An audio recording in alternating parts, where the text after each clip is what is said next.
I did no fap for 30 days. This is the longest that I've done without fapping. I've been struggling ever since I was like 12 years old. Like as soon as I discovered it, I thought that it was awesome. I thought like there wouldn't be any consequence to it. I'm talking about fapping, by the way. Like I thought that like fapping was just like all benefits and no drawbacks, but I never thought about the fact that it would lead me to multiple years of addictions, and I never overcame that. I think the closest I ever went to overcoming this addiction was when I was in relationships. And well, I mean, it makes sense why. There's no need to do it if supposedly I have somebody to do it with. It was so bad for my mental health because it did limit me from getting a girlfriend, because I didn't just see women as, people. I saw them as objects because, porn and all these bad websites, they make us see women as objects straight up. And it did limit me throughout all of my high school year. And it's really sad because if I have not discovered it, I would have W riz. I guess I don't know how I say it. But yeah, there will be days where I would like fap all day. Pretty much. Like in the morning, I will start off with a morning fap. Then when I got home, fap again. Then go to the gym, come back home. Before I go to sleep, fap again. And I didn't think there were any drawbacks. So I just did it nonstop. And it wasn't just limited to my home either.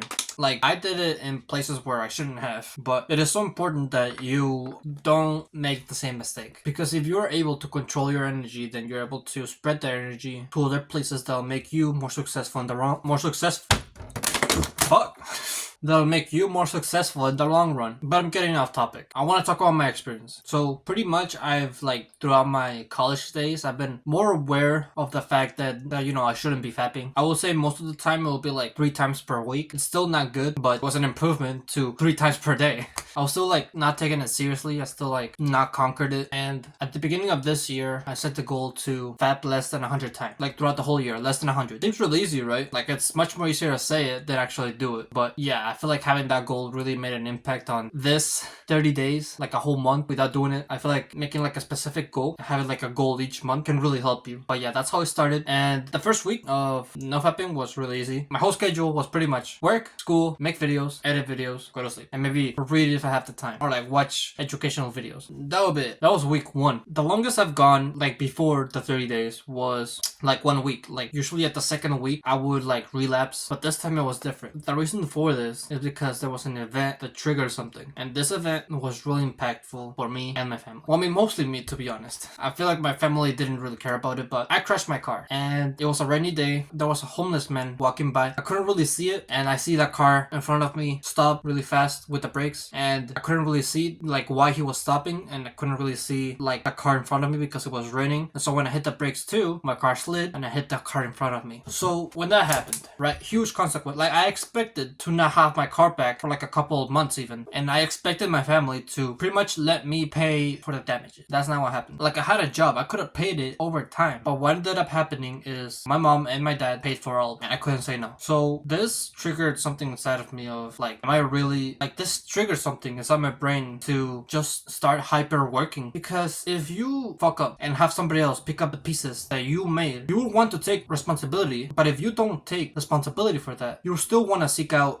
responsibility in another way. And that's what I believe I have done. In the weeks after I crashed my car, the thought of fapping was completely gone, because my main focus just was to work. I believe what I ended up doing was I finished a whole book. I finished David Goggins' Can't Hurt Me. I worked out every day too, do hard workouts. I studied like an immigrant. There was an exam coming up for my Japanese class, and I feel like I didn't really pretty much what I did the first couple of weeks of class. I pretty much just recorded a shit ton of videos. This was after I crashed my car, by the way. The first couple of weeks of class, I just recorded a shit ton of videos, and literally I only had 1 week to study for an exam. And I'm telling you, throughout that whole week, I studied like an immigrant. Literally, Japanese was in my head. That's all I think about. It was for a Japanese class, but I'm pretty sure I said that. But pretty much Japanese was all it was all in my head. That was all I was thinking about. And guess what? I did well in the exam. So throughout all this period, throughout all this productive work, did I still desire women? Yes. of course. But I suppressed those desires, and I feel like because I did that, that's the reason why I ended up relapsing and why I'm making this video at all. It's the reason why this video is not 90 days instead of 30. Pretty much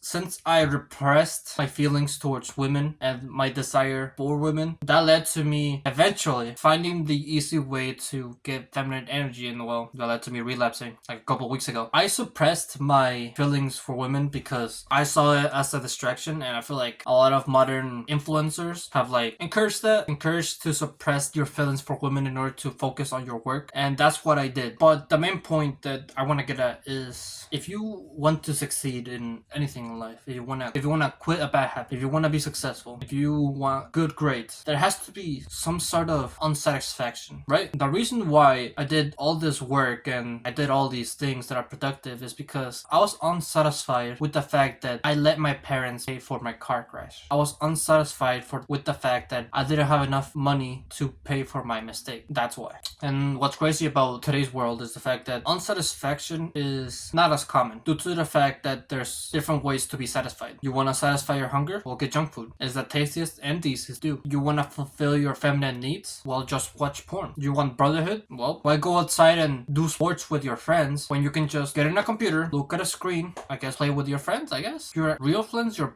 real friends, your bots, I guess. Most of the areas that are needed in today's age are already met by digital. I'm guessing that if you made it this far in this video, you want to quit bad habits just like I did and embrace being unsatisfied. That's all I can tell you. If you want to make a real change, literally all you have to do is embrace how you feel. Embrace the fact that you're unsatisfied. Embrace the fact that you're fat. Embrace the fact that you have no friends. Embrace the fact that you can't get girls. Embrace all that and use that as motivation to change your life for the better. So with that, thank you for watching this video. If you liked it, make sure to leave a like. Subscribe if you're new or if you like my channel. And yeah, always remember to live your life like there's no tomorrow.